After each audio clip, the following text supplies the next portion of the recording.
Back in. Hey, how you doing, everybody? Welcome to this week's Ask Me Anything. I'm Tim from Ledger, and today we have Ben with us. Hello. So we're just going to go through, nothing too fancy. We're just going to go through and answer all the questions that we're seeing here in the chat. And if you're just showing up and you haven't dropped your question in yet, feel free to drop it in, and we'll just get to it as we go down. So without further ado, let's hit this. All right. First question's from Thomas Daria, and you're asking, I have my XDC on my ledger, but I have it saved under the ETH network. When will you have the XDC network and blockchain? I don't like having my XDC on the ETH network. Please help. A lot of scammers. Yeah, that's a really good question. XDC is pretty one of our more complex blockchains that we support, and it's, as you mentioned, it's not fully supported in Ledger Live. So if you have it on the ETH network, basically you have a tokenized version of XDC that's on the ETH network, but it is its own blockchain. And as you already identified, that blockchain is not supported in Ledger Live. So now we have options. So there's a new wallet for XDC. It's actually the XDC wallet, and it integrates seamlessly with your Ledger. So you'd install the XDC app on your Ledger, and then you'd be able to connect to the XDC wallet and manage it on XDC mainnet. So you don't have to manage it on the Ethereum network. As in like in Ledger Live or through MetaMask or something. So I can go ahead and find you that support article real quick and show you how to do that. As for when it's going to be supported in Ledger Live, I don't really have an exact date on that. There are a lot of technical challenges always when incorporating new blockchains into Ledger Live, like native support. And it's always a case-by-case basis, and some are more complicated than others. Some have they all have different challenges. So I can't really give you an exact date until our developers come out and say, hey, good news, we got support for XDC. So it's really going to be on them to like figure out and overcome those hurdles. But for now, I definitely recommend the XDC wallet. And it is important to note, if you have XDC on Ethereum right now, it's an ERC20 token. And so if you want to natively self-custody your XDC on the XinFin network, you will have to either use a bridge or send your ERC20 XDC to an exchange and then withdraw on the XinFin network. Yes.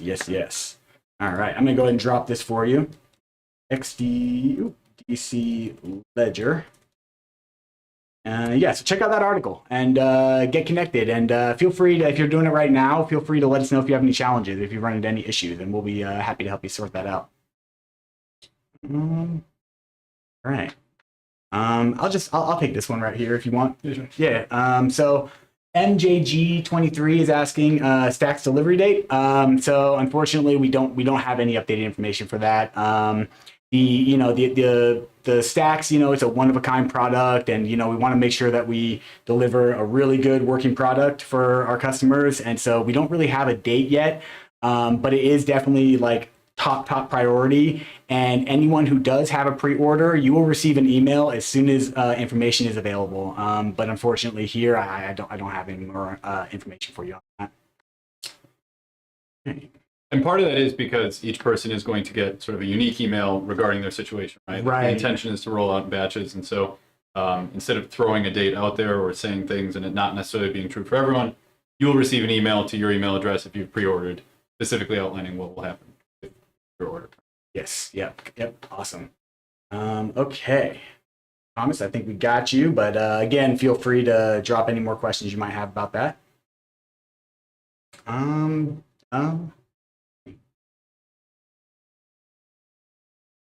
Okay, so what is ETA on when Avax will be back on Ledger Live? Yeah, so that happened. It was briefly available on Ledger Live. There's a feature flag, I think, that got enabled for the Avax the C chain. Yep. It was briefly enabled.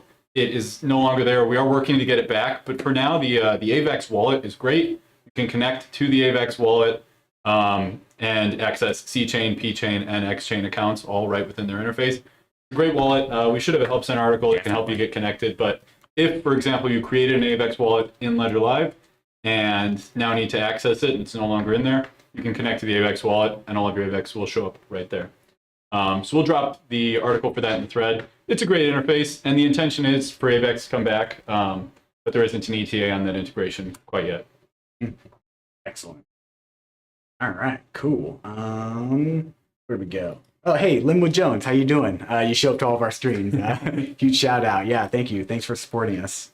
All All right. I see a rocket. Oh yeah, yeah. Okay. Yep. All right, dark chips. When do you guys support the Philippines for buying your product? That's a really good question. It's always difficult whenever, because we have this list on our help center of like unavailable countries, and it's going to be countries that have certain customs laws that we have trouble with, or certain laws in general that we're not able to overcome. But the good news about the Philippines is we actually have 2 authorized resellers that you can safely purchase Nanos through. You can purchase our product through them. And I can go ahead and give you a link to those 2 places here. Let me see. Yeah, I already have it pulled up. So let's add up and that. So it's good to know with our resellers, right? If you're in a country where we can't necessarily get it to you directly from our warehouse, our resellers purchase these devices, sell them in your country. Those devices are still safe to purchase. There's some people, there's been rumors in the past about not buying through a reseller. The reality is your Ledger device, when it connects to Ledger Live, it performs a genuineness check. And so Ledger Live will not allow you to connect if that is not a legitimate Ledger device. Likewise, when you're setting up your device, you'll notice that if you purchase through our resellers, it will always come in its sealed box with the recovery phrase sheets not filled out. So you get the blank sheets. You'll always generate the recovery phrase on your device when you set it up. But yeah, any concerns about buying from a third party, as long as it passes that genuineness check and you set up your own recovery phrase, you're good to go. Yep, exactly right. All right, cool. So I dropped one of the websites. My work computer flagged the other one. There's no issues with it. It just kind of, was like, hey, are you sure you want to go here? Typical work computer stuff. But I did drop the link to our full reseller page, so you can look up both of them for the Philippines straight from that page. But the first link I sent is one of those resellers. All right.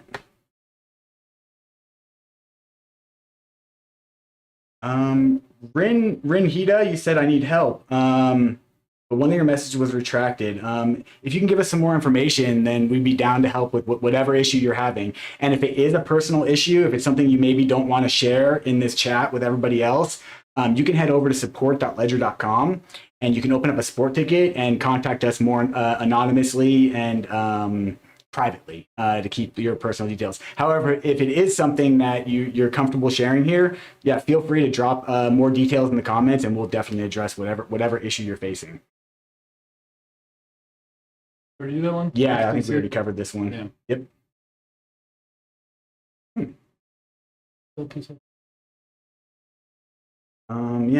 Yeah. Looks like Alexis is asking where you based. So our main company is based out of Paris, France. That is Ledger as a company. However, we are based on the West Coast of the United States, our team, and we are just one of the teams, but Ledger is our company that we work with.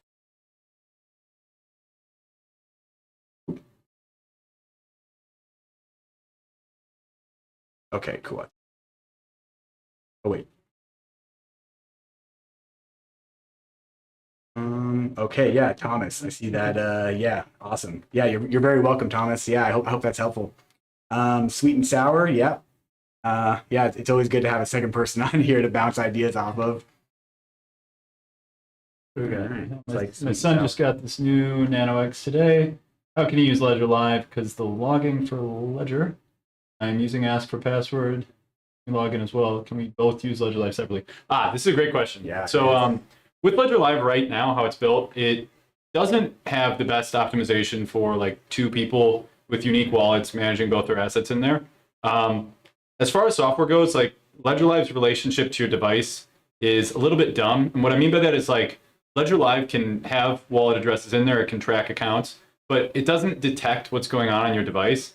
Because the relationship between the device and software is such that like you have to approve taking the wallet address from there and sharing it with Ledger Live, and then it's kind of static and it just watches the blockchain and sees what's going on in there. So using Ledger Live with multiple devices gets tricky. What you can do, if you only have one user profile on your computer, you can set up Ledger Live and you can label the accounts. So you could do, Ben's Bitcoin account, Tim's Bitcoin account. You could do that. Another option is if you have multiple user profiles on your Windows, your Mac, or Linux machine, you can install Ledger Live on those different profiles, and each one will locally have its own setup. So if we had our own accounts on our shared computer, we each have Ledger Live, we each can have our own instance. Yeah, that's kind of the 2 ways of going about managing multiple. Yep, Absolutely. We can actually show you real quick, kind of what that looks like here in Ledger Live. Let me pull up Ledger Live. So I got my my work accounts all right here. So let's say that you know, you have an ETH account right here, and your son has a Bitcoin account, or vice versa. You can even after you add your account, you can very easily change the name of the account by clicking on this little wrench icon up here to edit the account, and then right here you can name it whatever you want. So I can call this BTC-Tim, and then we can apply that. And then if this was Ben's ETH account right here, I can do ETH-Ben, apply that. And then now, so because these two accounts do belong to the same recovery phrase, the same Nano would be able to access these. But if you did have another Nano with a different recovery phrase, you can even add those accounts in, and then you would only be able to access those accounts with that specific Nano. So you can still be like essentially locked out from each other's accounts if you want to keep that private, but also with the same Ledger Live instance. And this is great even for users that don't necessarily have multiple people accessing Ledger Live. If you have multiple devices, like a lot of people do, you had it labeled ETH S+. I think that's a great point. Like, I've had customers come in and they're like, hey, I can't send this transaction. They're getting an error about the recovery phrase. I asked them, do you have multiple devices? And it turns out, yes, they have 2, 3, 10 other devices. So good organization within Ledger Live can go a long way, just increase ease of use. Definitely. But yeah. Yeah. All right, cool. Let's see what else we got. Alexis, yep. I think we did answer your question, but yes, Paris, Paris, France. Headquarters, yep. Soul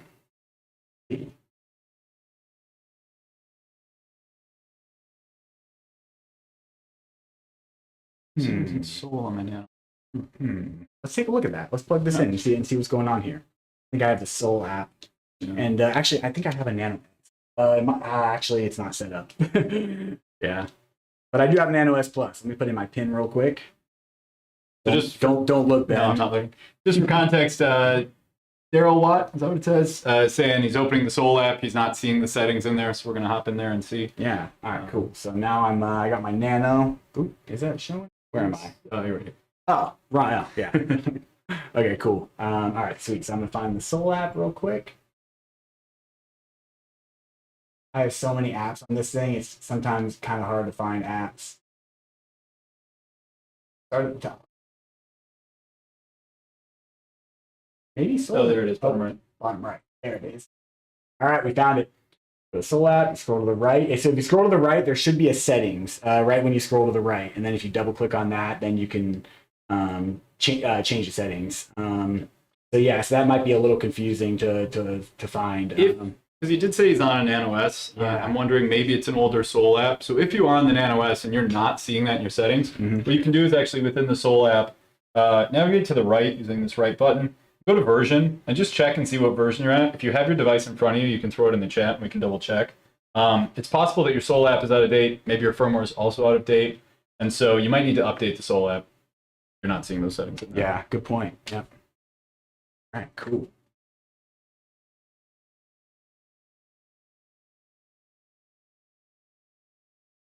Hello from Switzerland. Hello, Switzerland. Hello from the US.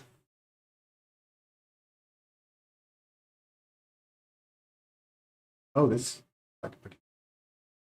Yeah. Right here, Janet and my eyes are bad. Contarinus. Sorry, we butchered your name, by the way. I'm totally new to crypto. I bought XRP. I don't have a hard wallet, nor know how to use one. I want to get the stacks. It's easier to see. A step-by-step video for new to crypto hard wallet. Man. Well, you know, the best videos that we have for people that are brand new to crypto is our Friday onboardings. We do a live onboarding every Friday. Our team, usually it's me that does it, but you can actually, if you go to our YouTube account and you go to our live videos, you can see like all the live onboardings, and there's just a bunch of them. Like basically choose any of those videos and it'll show the full setup process from start to finish. And if you catch one of my videos, I'm gonna nail you with a lot of information, like a lot of stuff about how all this works. I like to go into a lot of detail and provide a lot of insight on these things when I do my onboardings. So I would say probably start there and see if maybe some of your questions are answered. But we do actually have a support article for like setting up a Nano start to finish. We don't have one yet for the stacks because the stacks has not yet been released, but it's important to note that the setup process for all of our devices is going to look pretty much the same. Even when the stacks comes out, it's going to be the same flow. You're going to go through the same steps in order to do it. It's just going to look a little bit different on the stacks. But once the stacks is released, we'll be pumping out videos specifically for the stacks to show people how to use those and how it differs. But yeah, so if you're new to crypto, what I'd recommend now, if you're considering a stacks anyway, since you have some time to wait, I'd say check back into these AMAs, ask your questions, maybe attend one of Tim's onboardings. Just get familiar with sort of how hardware security works and how self-custody works. Get all your questions out in advance, because what we see a lot of times is people come in, they know they need to get a hardware wallet, they don't know what to do with it, and without that lead time to educate themselves and understand it, a lot of critical mistakes can happen in those first couple weeks of self-custody. So you're actually in a great position here where you can learn a lot first, you can ask the right questions, and then by the time you get your stacks, you'll be ready to roll. Yeah, so. Yeah, exactly right. Okay, it looks like Thomas Daria has a side question. Also, side question, if I do keep it stored on the ETH network, on the ledger is safe because it's an ERC20 because XDC is up and ETH is down. Yeah, so the tokenized versions, ERC20 tokens, will match the price action of the underlying asset. The only, and please jump in if you have anything to add, Ben, but the only main difference is since it's not like on XDC mainnet, keep in mind that it's not the same thing. It will match the price action of XDC on mainnet. But if like there was some issue, like I'm not saying this is going to happen, it's highly unlikely that this is going to happen. But if there were some issue with like the contract for that token on the ETH network, then you could be in a situation where there could be issues. Again, very unlikely for that to happen, especially for a well-established token on this chain, and because these smart contracts for these tokens are fully auditable. So usually like issues get worked out pretty quick with these things. But you know, from like a purely technical standpoint, it is definitely important to know that the tokens you hold on the ETH network that represent your stake in XDC, it's not the same thing as holding coins on XDC mainnet. Yeah. Is that? No, it's great. I think the way I like to describe it is like a coupon, right? Mm-hmm. So XDC is the actual thing. ERC20 XDC is a coupon for XDC, so you can redeem it. You mentioned smart contract risk and how maybe something in the middle could happen, although very low risk. If the person that issues you the coupon no longer exists, it's hard to redeem that coupon, and you just have a piece of paper. That's exactly right. Yeah. All right. Cool. That's a good analogy. I got that. Storing that away in my mental toolbox. All right.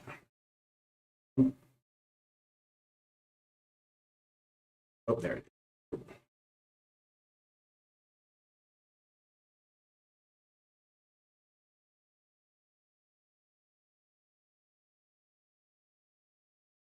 You want me to? Yeah, you want to take it? So Pepe, MOGT, is asking, if I request a recover service, I guess you can't read the seed phrase. True.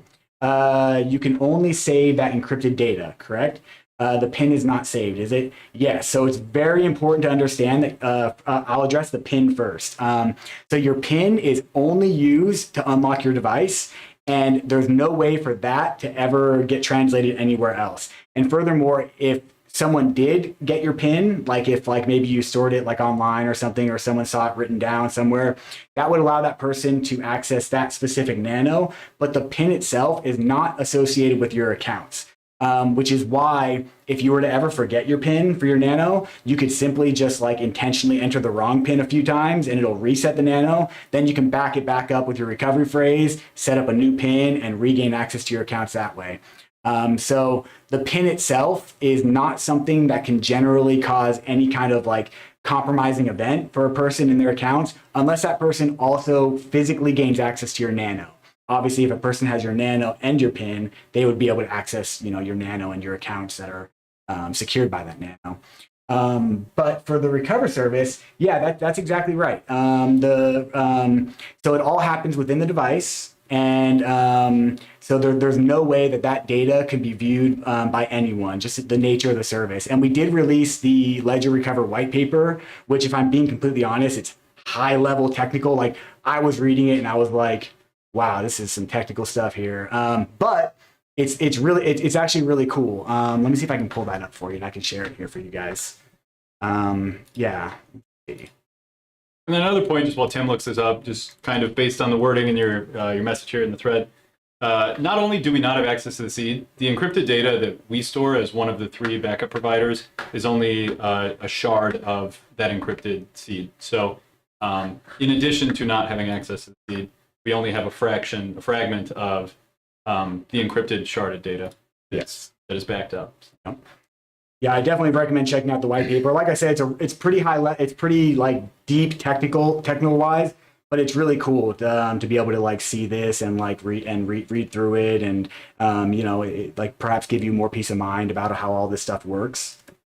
Another thing that helped me just as I was reading the white paper too was just Googling the idea of asymmetric encryption. Yeah. And sort of transferring information through secure channels.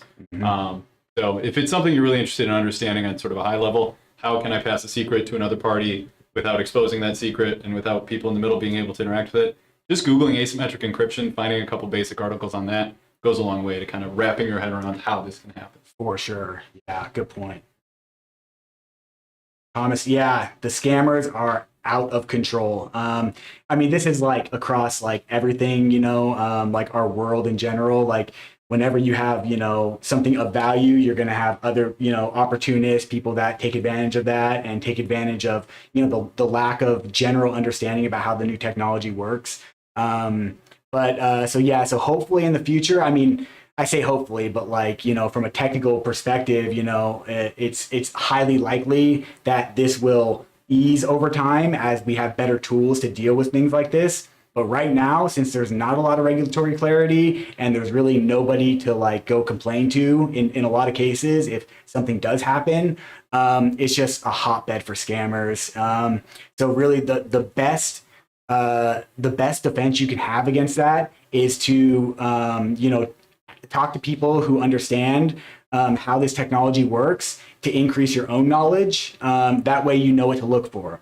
And so basically, if anyone ever asks you for your recovery phrase for any reason, they are trying to scam you. I'm just going to go ahead and say that like straight up. There's no reason anyone would ever need your recovery phrase. You don't need it. You know, like only you would need your recovery phrase in a situation where you needed to back up your own accounts. Like, for instance, like, you know, you're doing a firmware update and your ledger resets on you, or, you know, you drop your ledger off a cliff by accident, or drop it into your cup of coffee in the morning and it's, you know, busted. Well, then you can get a new ledger and use your recovery phrase to back up those accounts, to regain access to those accounts. But like, keep in mind that that recovery phrase can be used by anybody in the world at any time to also access those same accounts. So keeping that information private and like being able to recognize at a point where maybe you're interacting with somebody online and it inevitably reaches a point where they ask you for that information, well, then they're trying to scam you, because we would never ask that. We don't need that information ever to help you with anything, any of your issues. So that's just the main thing to keep an eye out for. And I think to go along with that, especially in crypto, because scamming has been such an issue for so long, a lot of communities are actually kind of really, the OGs and the people that have been around know what it looks like. Yeah. So my advice is, like, scammers, understand that scammers will only operate in the shadows. They'll DM you, they'll try to get you isolated, they'll try to get you into some fake chat or whatever it is. They will never, in a Reddit thread, like perpetually work you through things, because people will catch you there, right? Yeah. Like, so try to operate in public as much as you can if you're getting information. If someone comes to you in private, they're generally malicious, right? Like, the only time you'll have a one-on-one chat with someone is in a support chat with us or your exchange, if you reach out to them.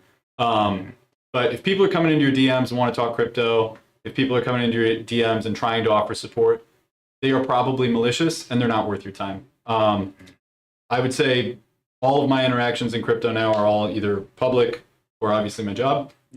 Same here. Which is, other people can see, and it's Yeah. QA'd. So there's no need to operate in the shadows in any case in crypto. So Yeah. DMs, I turn them off and I just avoid them. I ignore all DMs. So if you ever try to DM me like on Discord or anything, I'm not going to answer. Just because like drawing that hard line from actual support helps to keep things clear to other people. So if you ever did try to reach out to one of us through a direct message or anything like that, and we don't respond, don't take it personal. It's just because we don't want to set the precedent that that type of support will be offered, because that will give more power to the scammers. We do not want to do that. Yep. And on the other side of that, we'll never DM you. Yeah, So we won't do never that. expect us to be sliding in with tech support. Yeah, yeah. All right.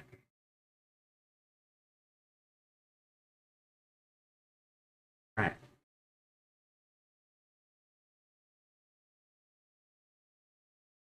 Oh, this is a good question. Alexis? I had a battery problem on my Ledger Nano X, and I'm already on contact with customer service. My question is, do I have to create a new wallet, or can I transfer all the data to my next ledger? Great question. So very core concept here with how these wallets work. Tim alluded to it earlier, talking about, if your device is damaged, how can you recover it? Your 24-word recovery phrase is the most crucial part of this whole setup. It is the thing from which all of your accounts are derived, and the thing that gives you access to all of those accounts. And so what a Ledger device does is it generates one very well randomly, and then it stores it very well in a way that people can't access it, and only you can interact with it. So if you lose your Ledger device, if you get your Ledger device replaced, if you get a new Ledger device, you can use those same 24 words to access all of your accounts by importing that recovery phrase into whatever the new device is. So yeah, in your case, if you're working with customer support, as long as you have your 24-word recovery phrase, you can use it to import into your new device when you set it up. And I think, we've got a great Help Center article that'll kind of walk through the process. If you're talking to customer support, the last email they send you when you're done with that process will likely also link this article, so you should have it there. It's a great article. Yeah. All right. I know you don't have a Ledger yet, but when you do get one, this will be good information for you to have just in advance. That way you just fully understand how this works. Store from seed, I'll call it.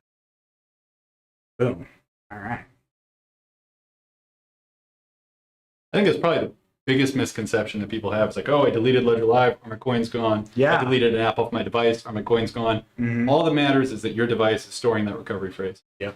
Yeah, I mean, honestly, when I first got into crypto, I always used Ledger products. I did a lot of research, and there were a lot of options out there. And I felt that Ledger was because I held so many different types of random coins and stuff that and no one had the support that Ledger did. So I wanted to use Ledger services, but I didn't understand how it worked. And I went through a lot of growing pains. I reached out to support a bunch. I scoured online, documentation to try to understand how this stuff was working. Why can I remove and re-add accounts, in Ledger Live? What's going on? So this is all very, very normal growing pains because, to be completely honest with you, this technology doesn't work like any other technology that has come. I mean, it is similar to some other technologies, but abstractly. It's a new thing, and there's just not a lot of information out there. So don't feel bad if you don't. It took us years, all of us here. It took us years to, get as proficient as we are. So yeah, definitely do all the research you can. David Flurry is asking, what is my advantage to?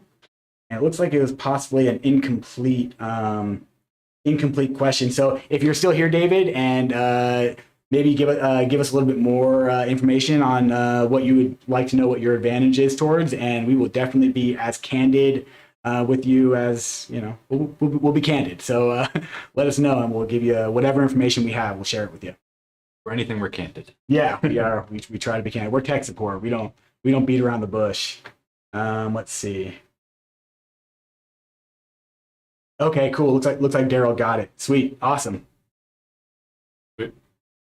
All right, Sweet and Sour is saying, I'm worried about scam when I buy a coin on an exchange and send it to my cold wallet. How can I make sure that my crypto is sent to my Nano? And how can I make sure it is the real deal and not a fake? That's a good question. It's kind of a difficult question. So the nice thing about crypto and about blockchains in general is that it's all done on a public ledger. That's the whole idea of a decentralized public blockchain, is that it's verifiable without any sort of private access. So let's take, for example, Ethereum. If you're sending ETH or an ERC20 token to your Ledger wallet, you can actually verify that the transaction has taken place. And so to do this, most exchanges will provide it in your transaction history or in a summary of the transaction. Once it's been completed, you'll see something called either a transaction ID or transaction hash. Typically, good exchanges, most exchanges, will link out to it. You can click it, and it will show you on a website called a Block Explorer what has happened in the transaction. So Maybe if you can pull up Etherscan. I'd love to. Do you have an address or something? Absolutely. So pretty much every blockchain, except for privacy coins like Monero, Secret Network, unless it is designed to be highly private, you'll be able to verify on a blockchain explorer what has happened. So let's say you're sending to your ETH address. You can grab your ETH address from Ledger Live. Do you need your ETH? No, I can just do the the shortcut. Yeah. So you send it to an ETH address. You can grab the address from Ledger Live, and you can actually search it on something called Etherscan, which is an Ethereum block explorer. And you can see an entire rundown of all the transactions that have happened in your account, as well as balances in that account. So a lot of times, reach out to support, we'll ask for your address, and then we'll actually go here to see what's been going on. So you can take either a transaction hash from your exchange or your address, and you can search it on a block explorer. If you don't know what the name of the block explorer is, what we usually do is we'll just type in like Algorand Block Explorer. Yeah. Or you can do like name of blockchain scan. Yeah. Most of the time. I always go to CoinGecko if I'm not sure, because CoinGecko has a really cool. So let's just go to like a random. Here's Polkadot right here. So just a random thing, and right here there's a section right here called Explorers, and then it'll have all the block explorers available for Polkadot. Personally, I like Subscan, so I usually go to Subscan. And then that'll take you right to the block explorer, and you can do the same thing with we're in Ethereum right now. Go to Ethereum, and then Etherscan. That's the main one for ETH, and here's the website that I just pulled up.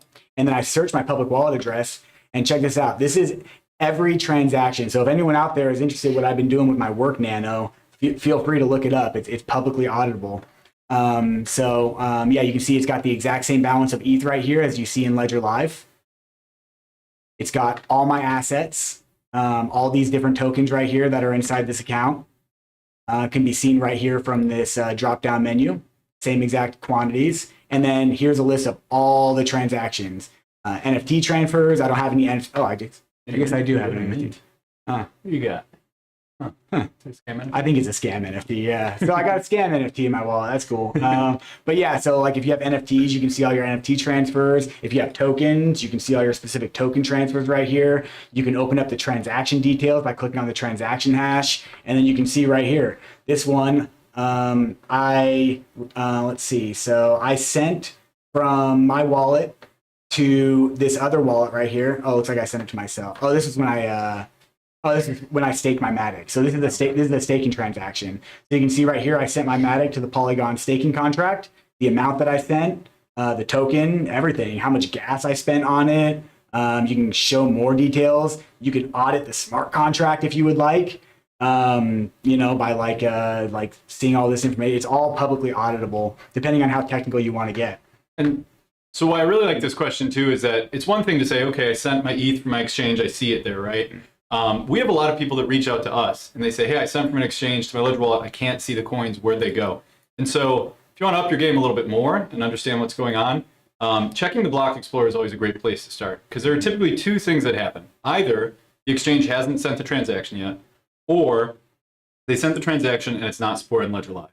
And so if you find yourself in that situation, or a situation where you don't see something in Ledger Live because Ledger Live only shows certain tokens and certain functions, if you don't see it there, it's best to go to the block explorer, because that is the source of truth that checks the blockchain directly, and it will list all the information and transaction history. So block explorers are a great tool for anyone listening. If you're into crypto, I strongly encourage you to just look on CoinGecko, find an explorer, check out your accounts on chain, and start to get familiar with that. Because once you get into DeFi or other more advanced stuff, it helps to be able to verify what you've been doing, what you've been up to. Yeah. And if Ledger Live is ever on the fritz and you're not seeing something, you have a synchronization issue, you can always check directly on the blockchain. Right. And know for certain, like, okay, this is in my account, nothing to worry about, no sweat. Looks like Ledger Live is just on the fritz.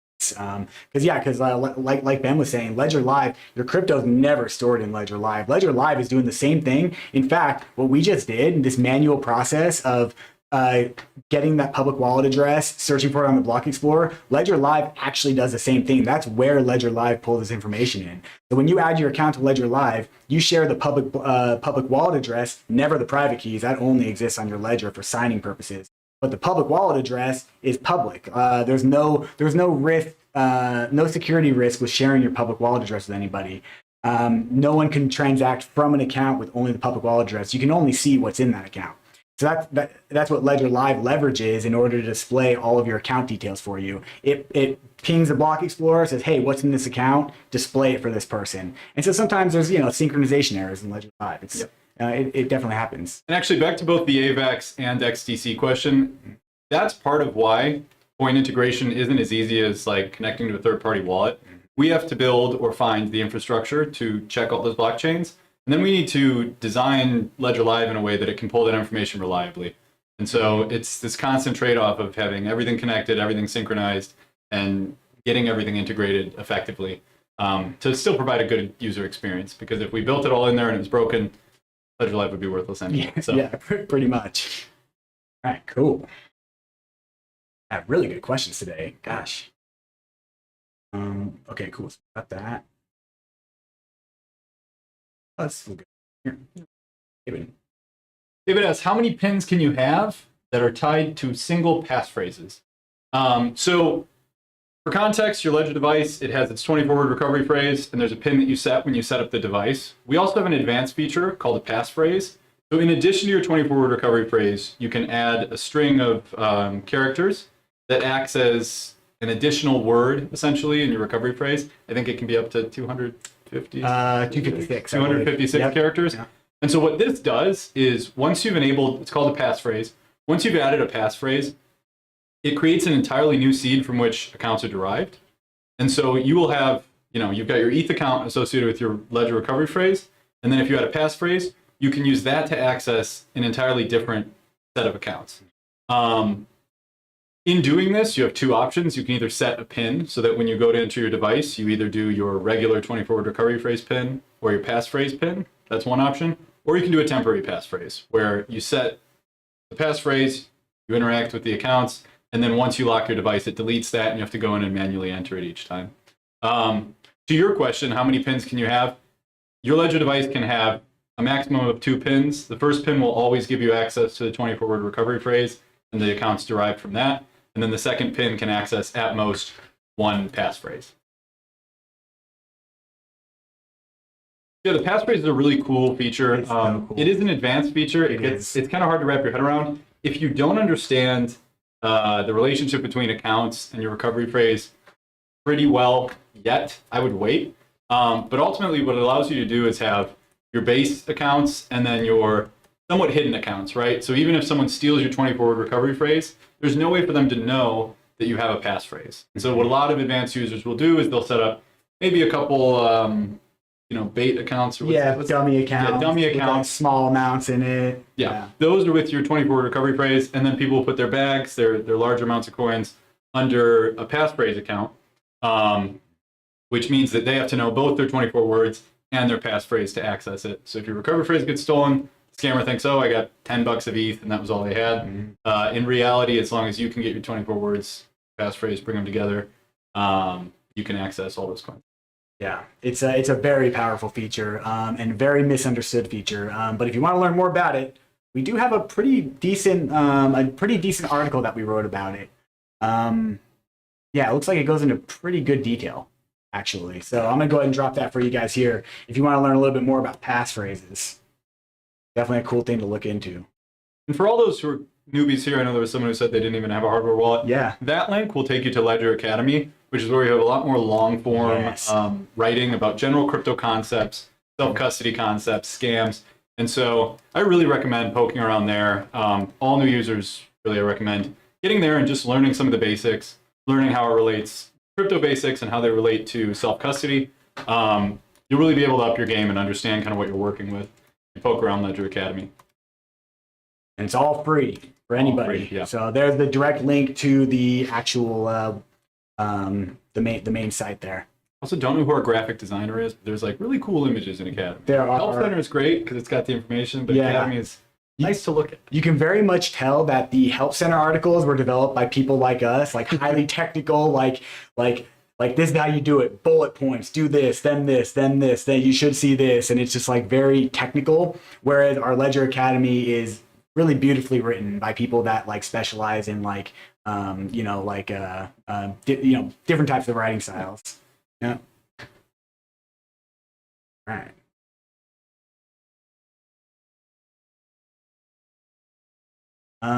Janet, unfortunately, we don't have a release date yet for the Ledger Stacks. However, if you did pre-order one, you will get an email as soon as more information is made available for our users. And it will let you know exactly when you can receive, when you should expect to receive the stacks whenever that information becomes available. But as of right now, we don't have an official date. Sorry about that. I don't know. Satoshi Nakamoto? Not sure. Satoshi Nakamoto, I see you in the thread. Thanks for making Bitcoin. Yeah. I see you asking about Syscoin. I kind of assume, just based on context, that this would be some sort of token. And so when you go to add a token account in Ledger Live, maybe we can try and see if Syscoin shows up. Yeah, for sure. When you go to add a token account in Ledger Live, you'll search the name of the token, and then it will add an account. But that account will likely be a parent account, either on Ethereum, Polygon, Binance Smart Chain. It looks like it's the same thing. Is it? I like it. Oh, I stand corrected. I definitely don't think I have the app. It says open. Okay, yeah, let's go here. I got the dreaded something went wrong. Please reconnect your device. And that's probably because I had the Sol app opened up. So it prompted me to open the Ethereum app. Oh, did it? Yeah. Okay, let's try that again. Let's try adding a Syscoin.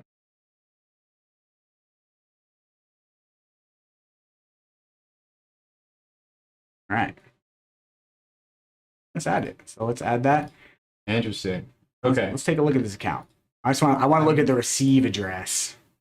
I almost guarantee it's ETH address. It is my ETH address. Yep. So it's a EVM side chain. Yep. So whatever's going on here, an interesting point to note about certain chains that you can add in Ledger Live is that you'll have the same address as your Ethereum account. And that, as Tim said, is likely an EVM. So I'm not super familiar with Syscoin, but things like Polygon, Binance Smart Chain, Arbitrum. Yeah. What else we got? Optimism, Chronos. There's so many. So typically they'll start with 0x and they'll have your same Ethereum address. That's because those accounts follow the same derivation path. So it's the same mathematical approach to reaching that address that's followed. And that's also why we had to open the ETH app on our Nano. And so they are unique blockchains, but they use the same architecture such that they all have the same addresses. Mm-hmm. Yep, exactly right. Like right here, this Polygon account and this ETH account both derive from the same recovery phrase using the same part of the derivation path that derives the wallet address. Although it is totally different blockchains, these are the exact same wallet address. Pretty interesting.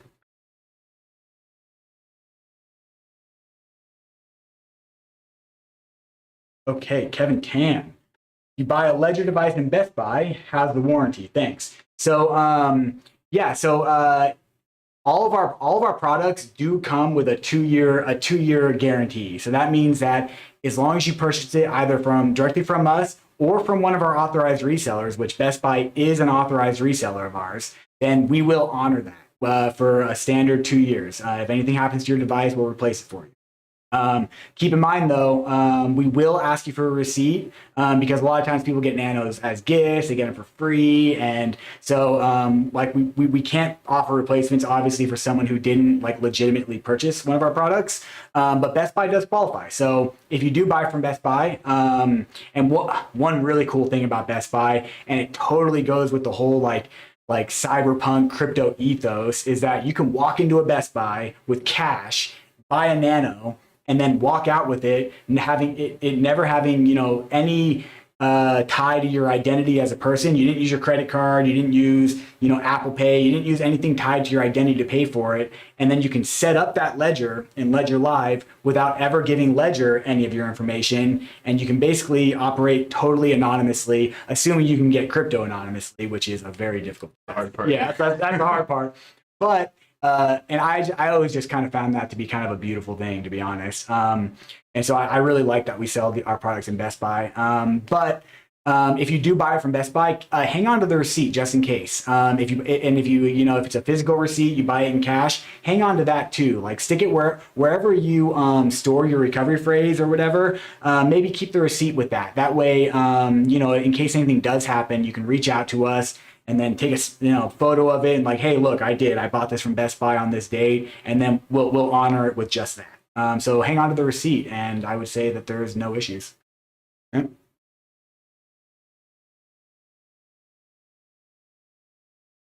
Shall we? Also, do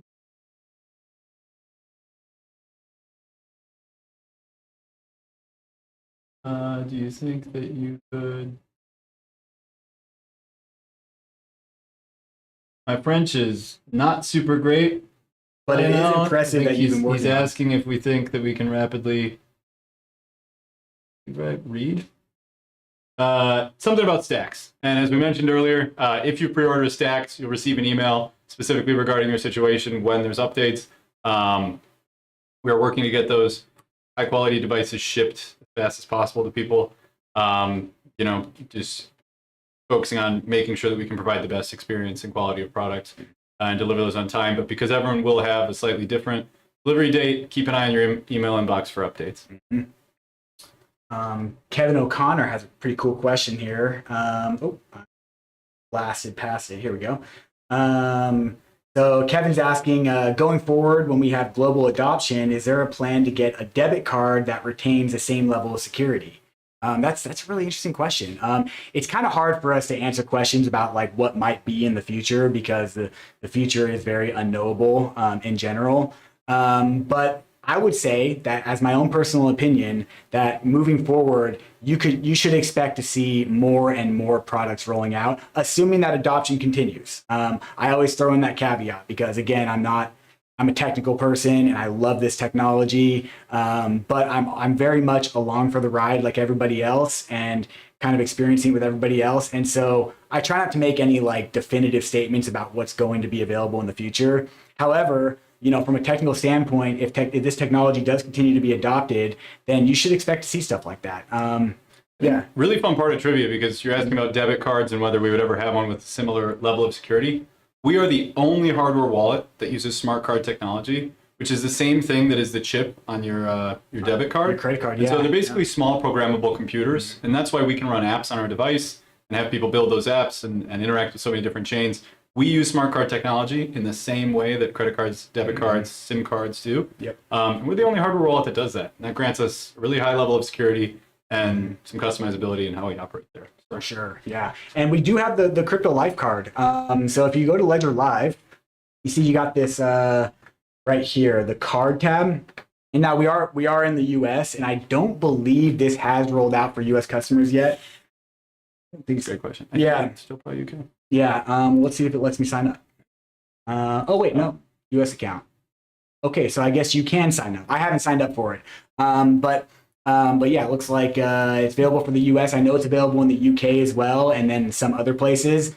But some things to note about the Crypto Life Card, I'll kind of explain technically how it works real quick. It is, first and foremost, it's powered by our partner banks, which is a centralized entity. So it's not like, so if you got a Crypto Life Card, it's not really the same thing as spending directly from your crypto accounts.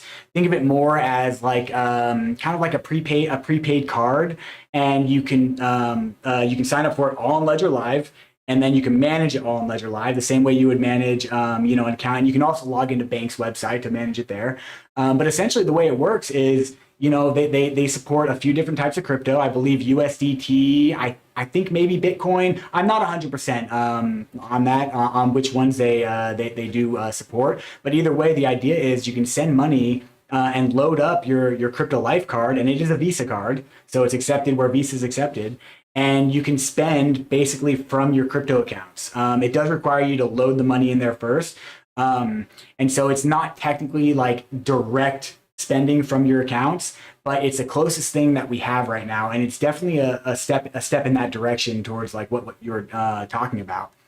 And to be honest, I think it's kind of cool because, like maybe you don't want like, a debit or credit card tied to your actual cold storage accounts, like to have direct access to your accounts. And so this gives the user a lot of power, and basically you can load up what you're wanting to work with. And then if anything did happen, it would be secured through banks and you wouldn't lose your whole bag. Yeah, I think that's pretty much all I have to say. And it saves you the time of sending from Ledger Live to your exchange. I have to pay wire fees. So Yeah, exchange. yeah. I probably should.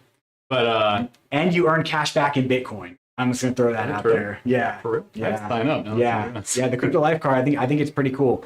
It's one of those things I've been dragging my feet on because I already have so many credit cards and debit cards, and I don't. But it's definitely something to look into if you're interested in that.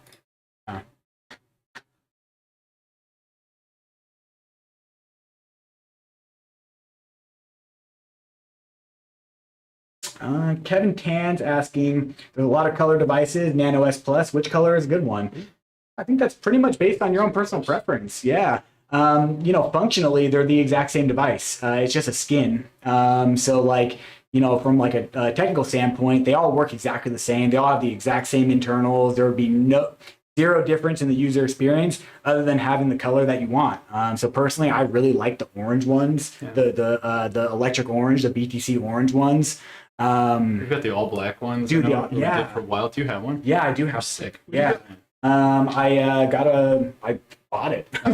Yeah. It's like, even though we work for Ledger for these custom nanos, we don't get these for free. So I bought this. There's an S Plus too, I think. That's is there? It's not with the emerald screen, but man. this one's sick. Let me clean it up a little bit for you guys.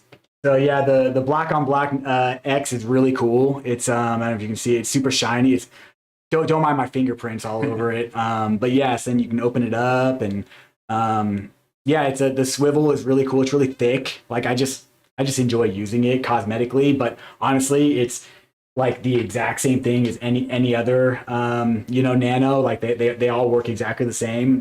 But it is cool having the custom nanos, like one that you like.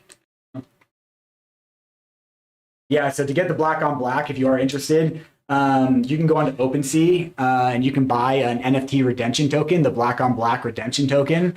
And I'm just going to throw this out. Like, the reason I'm even bringing this up is because there's like this really interesting thing happening right now where the NFT market has tanked. Anybody who's here that's into NFTs, like, is feeling the pain along with everybody else. The NFT market is not doing too hot. However, that creates an opportunity. If you would like to get a, here, let me, why am I doing it in this tab? I'm doing it in my private tab. Let me show you guys what I'm doing. This is kind of the open secret. I tell people this in live chats and emails too. It's like, if you want a Ledger device, you want it for cheaper, and you want a cool one, yeah, right now. 0.0469 ETH. So you can buy an NFT from OpenSea with your debit or credit card. $90. Yeah, it's like $90. So it's like it's cheaper than buying a brand new Nano X. So let's go to Etherscan and look at what the exact price of that would be in ETH terms, because you have to buy it in ETH. Yeah, I always use CoinGecko. Yeah. It's 0.0469. Yeah. All right. Yeah, $87. Yeah, so you can get a Nano X, which is just as good as any other Nano X, but honestly a little bit cooler because it's the black on black one, and there's a ton available right now. Where'd I go? Yeah, so like, yeah, so it may be like another option for to get a Nano. If you don't feel like paying the full $150 price, you can get it for basically almost 50% off, 40% off by buying this token. And then here first. Yeah, exactly. There's your alpha. You heard it here first. Here we go. I'm gonna go ahead and drop that link for you guys in case anyone's interested. Black on black Nano X, and we wouldn't be doing our jobs if we didn't shill our product at least a little bit. That's funny. We don't even. I mean, these are all NFTs that are held by people. These are just people that are selling them. Yeah. So to redeem black on black. I'm sorry, I'm getting you the other link because you're like, okay, great, I got this NFT. And not only this, we've done a couple drops that are NFTs. So with different communities, different custom nanos, so you can actually look at the Ledger collection on OpenSea. Maybe find a good deal on a device if you want a really custom one. Something cool. Otherwise, back to the original question, we're in the midst of phasing out some old colors and phasing in some new colors. So I really like where we're going with the new colors. We've got some sleek. They're cool. There's like a light blue one I really like. I don't know, cool. Teal. I don't know colors. Mm-hmm. And do crayons and yeah, they're definitely cool. That's for sure. Ooh. All right. Looks like we got an actual technical question here.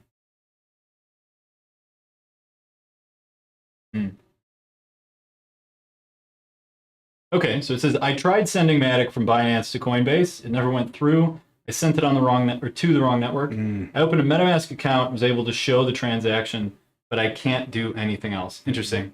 It kind of sounds to me like there's two pieces going on. Correct me if I'm wrong, but sending from Binance to Coinbase, if you're sending to Coinbase the exchange, that's an exchange to exchange transaction. So you're never really in custody of those assets. Binance, you're instructing Binance to send tokens to an address that you got from Coinbase. If you sent, let's say, Matic on Polygon instead of Ethereum, or vice versa, and it was sent to an address that Coinbase controls, as we mentioned earlier, your ETH address and your Polygon address, they're the same account. So different network, same account. So Coinbase does have access to the account where those coins are. What you have to do is you have to convince them to get them. Like, that's exactly right. Yeah. It's tricky. This is I like helping people with these kind of issues because it's like, we know that they have access to the private keys to that account. You have to contact their support. You have to prove to them. I would go find the transaction hash from Binance, get that on a block explorer and say, hey, look, it's right here. And then I have heard in the past, they're pretty good about it, even on like weird chains like Moonbeam. Typically what they'll do is they might assess a slight fee because it's sent on the wrong network and they have to go in and manually access it. But they should be able to recover those. As far as the MetaMask question is concerned, I don't really know where that ties into this. So maybe if you could provide more context in the thread. I don't really know. Maybe it was Binance Smart Chain or Coinbase Wallet, but it's hard for me to say from message. So if you sent from one exchange to another and it didn't arrive at the destination, get the hash from the one you sent it from, reach out to support at the one you sent it to. Yep. They'll be able to help you. And if they don't, reach out to us and you can, like always open a support ticket with us. We're always down to help people with stuff, even if it's not specifically, tied to like your ledger or whatever. If it's just a crypto issue that you're dealing with and you're not getting help where you need to, well, we can point you in the right direction. We can ask you questions, get the information, and provide you with a transaction hash that you can then use to prove it if you're having trouble navigating the Block Explorer. I actually recently had a ticket where a guy reached out and the app he was using, not our app, had like changed one of the addresses and then he sent coins to it. Yeah. And I like helped him. I felt really good about it. I was like, I can actually help here. I got him set up with the whole thing. I'm like, make a video of this, send it to them, and tell them to give you money. Yeah. Yeah. We love helping out where we can. For sure. We are running real tight on time, so I think we should rapid fire the last questions without going into too much detail. But I would like to get through all the questions if we can. So first one looks like it's about Recover. Hi, does the recovery service include Passphrase? The answer is no. If you opt into Recover and back up your recovery phrase, or back up your seed, fragment and back up your seed, Passphrase is not included in that. And that's actually a little bit of not already breaking my own rules. It's actually kind of a cool thing we've been talking about here in the office is like using Ledger Recover to back up your seed, but then actually having all your crypto on your passphrase accounts. That way, not even the Recover service has access to it. That way, if anything, nothing's going to happen. Obviously, it's ultra secure. But if anything did, it would lead to nothing, and it would be a good way to still back up your seed.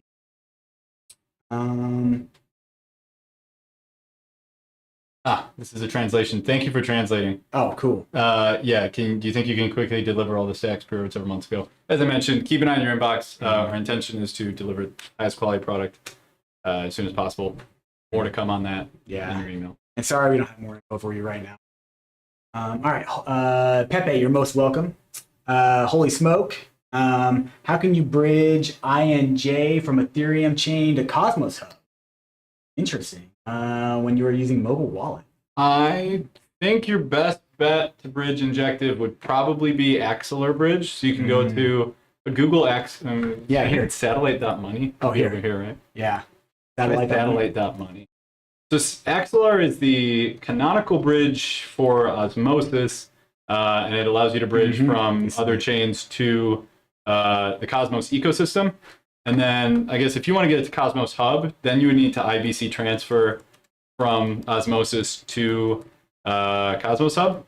That's a lot. Yeah, that is a lot. And so if that's the case and that's what you want, I'd recommend either reaching out to us or actually the Osmosis Support Lab does live chat as well. And they're really good with sort of the Cosmos specific questions. I'd be happy to help you send an IBC transfer too, but he's kind of our IBC guy. You're lucky you caught him. I'm a bit of a shit. I probably wouldn't have been able to answer that. So I'm actually really glad Ben was here for that one. I would go to satellite.money. This is a decentralized bridge, so there are some risks associated with it, and it's not a Ledger product.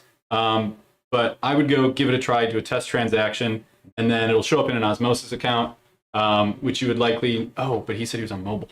Oh, You can that connect. makes it trickier. You can connect via Bluetooth to the Kepler mobile app, which is the they're great. Cosmos. Yeah, dude, Cosmos. They're great. Yeah, Cosmos is so cool. It's a mobile app that allows you to access all your Cosmos accounts using, if you have a Bluetooth-enabled Ledger device or an Android phone. Yeah. You can connect with the Atom app and access those accounts. I also broke your rule. I talked a lot. Yeah, it's okay. All right, real quick. You got Nano X, John, and you want to know how to stake ETH. There are options for staking ETH. So you can come here. Let's see. So we have Lido, we have Kiln. With Lido, you can stake any amount of ETH. So that would be liquid staking. So you'd receive a token in exchange, and that's just going to be right here in the Lido app. So you can do that. Or if you have more ETH and you want to actually like stake it like directly on the ETH network, you can do Kiln. And they will actually set up like if you have a lot of ETH, then they can set up like an actual validator node for you. Yeah. So for that, you're running a real validator. Yeah. And you need 32 ETH. Yeah. So. Yeah. And actually, you can show them also if you go to the accounts tab. Yeah. And you open an ETH account. There should be a stake button, right? Right here. Okay, perfect. Yeah. Oh yeah, look at that. So this will take you Kiln if you have enough. Otherwise, Lido, which gives you liquid staked. Yep. All right. Cool. All right. Not available in the US. It's just a wait list. Okay, yeah. So for the Crypto Life card, not really sure when that will be. That's kind of up to banks, and they're dealing with whatever it is they're dealing with in order to get that rolled out. So I would say probably follow them on Twitter and reach out to their support and ask them like, hey, when can I expect this to be rolled out? Like we're all waiting too. So I guess that's my excuse for not getting Crypto Life card yet. It's not available yet. Tell me how someone can remove your coins from Ledger without seed phrase. There is one way. If you give them your PIN and your device, that's it. Then they can use your device with your PIN. They can sign in. They can essentially impersonate you. They can send those coins. You either need someone's PIN or their recovery phrase to access their coins. And if you have their PIN, you need their device as well. So keep your PIN safe, keep your recovery phrase safe, and that is the only way to get coins out of someone's account. See, didn't help, so I moved all the coins off on the Ledger. We'll try again. All right, cool, Daryl. Yeah, and reach out to us if you have any other questions. Open up a sport ticket. We'll help you out with whatever you need help with. We're always down to help people. Why do I have to own Ethereum or Bitcoin in order to sell my crypto? And looking at the second one, it sounds like what you're running into here, Ahmed, and we're running out of time, so we can't actually demonstrate it. But if you're on your onboarding on Friday, and we also I will definitely demonstrate that. Yeah. So every network has an asset that you pay fees in. So I like to think of it like stamps. When you're sending a letter, you need stamps for the post office in the country you're in to send a letter, no matter what the letter is, right? And with the analogies. So your Ethereum, in the case of ETH, is your stamp that you use to pay the Ethereum network to send any of your tokens. So if you only have USDT, USDC, whatever it is, and you want to transfer it, but you don't have any stamps, you go to the post office, they say, sorry, man, you don't have any stamps, right? So you need some ETH to pay transaction fees to the network in order to move tokens. In the case of Bitcoin, you need Bitcoin just to pay the Bitcoin network for block space there. So sometimes you can send an asset without another asset, but if it's a token, you need the native asset. Exactly right. Man, awesome. That was a really good live stream today. We are a little bit over time, but we are pretty close, so that's pretty good. I think we got everybody's question. I'm really, really sorry if we skipped your question, but if we did, definitely come back to us in the Friday onboarding. We'll have a mod in the chat that can answer your questions, or show up to the next live stream. I believe the EU team. Let me open this up for you guys. So here's our social media schedule with all of our live streams and all the events that we do. Yeah, it's a pretty slick little thing right here. Simple, but it's nice to drop in these AMAs. That way people can look. If you haven't gone to the EU's AMAs yet, I highly recommend it. Dan, Prinjal, Felix, Remy, that whole crew over there, they are next level intelligent with this stuff. So definitely pop into if the times work out and you have time and you want to check it out, I definitely recommend to also check out their live streams. They have other perspectives, they're their own people. So it's always good to kind of get information from multiple sources. They also have a much cooler studio space. Their don't studio they? is We can so just be cool. jealous for a minute. Yeah, yeah. Maybe hop in the thread there and tell them that they need to send some cool furniture. Yeah, that'd be great. Tell them to hook us up with some cool stuff. Yeah. All right, cool. Well, I think that pretty much wraps it up for the day. I really appreciate you guys coming out and asking all these awesome questions. The questions today were just spot on. So check out that schedule, and we really hope to see you guys all at the next live stream. Thanks, everybody. Bye, everybody.